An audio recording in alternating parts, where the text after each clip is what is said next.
talking about like if you're a touring band and you have a show that's not booked yet, or a night that's not booked. Yeah, because there's so many times where not necessarily will a venue cancel, but like, you find out that like, okay, either you can get double booked or something like that, and you're on the road and you're in a whole nother state, but you find out you have like it's less drive time perhaps, or maybe something. You basically didn't book a certain day, and then at the last minute while you're on the road, you're like, hey, you know what? We have nothing going on this day. Right. Let's try to get a show.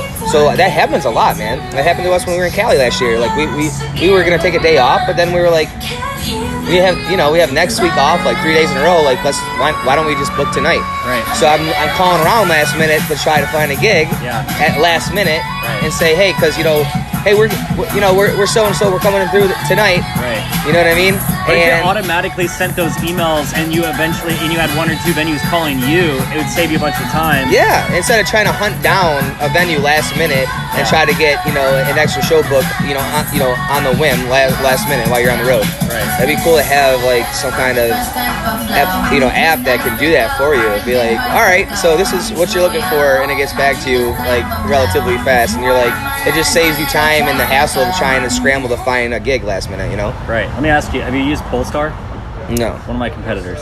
So Polestar is like a booking app or website as well. Okay. Kind of like Reverb Nation, where they handle a lot of they provide solutions for bands, right? Yeah. In a lot of different ways, booking and like merch and like stuff like that. But I just think they monetize artists too much. They charge too much to the artists. Artists don't even log into their account. They don't even log in because they're just getting upsold every fucking 4 seconds. Yeah.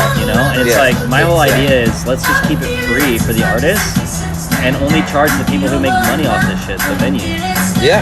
And if it saves them money because the bar owner doesn't have to pay a talent buyer anymore because they can do it themselves, it saves money, if anything. It's a solution. It's a big solution because, especially from an owner standpoint, because you're so damn busy. Yeah. It's like the last thing you want to do is be on the phone, trying to work shit out. And when there's something that could be when there's an app that could do it for you, it's just time management's everything for an owner. Right. So that's going to be beneficial 100%. What's the biggest nuisance for you? The biggest headache when you're booked? Just in the booking process in general. What's the most annoying part? Getting what we want to get paid. The negotiations. All right. Yes. Yeah. Okay. But after you play a spot more than once, man, and you do really well, that's usually not an issue anymore. But that's what the comment section is supposed to fix. If you've got other venues that are already going hands to the air, these guys kill it every time, you can hopefully you can use that as a bargaining chip. Yeah, absolutely. Walk in and first time at a venue, go, yo.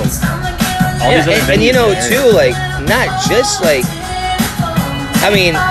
this would be cool too, because there's always we're always either co-headlining or headlining shows all the time. Yeah. It'd be nice to actually even be able to find openers, to find another band. I would use it to find somebody to play with us to open up our night. Right.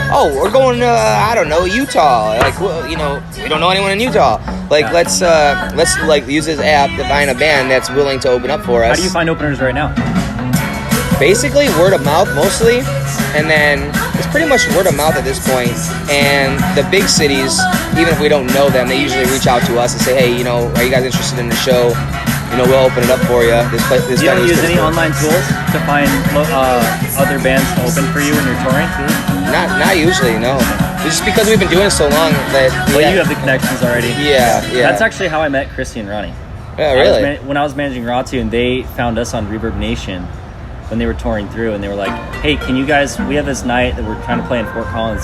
We noticed you guys were big in Fort Collins. Can you help book a show and let us open for you or something? And we booked a show for them at, what was it? The Blind Pig on Linden Street. It's right next to Old Town Square in Fort Collins.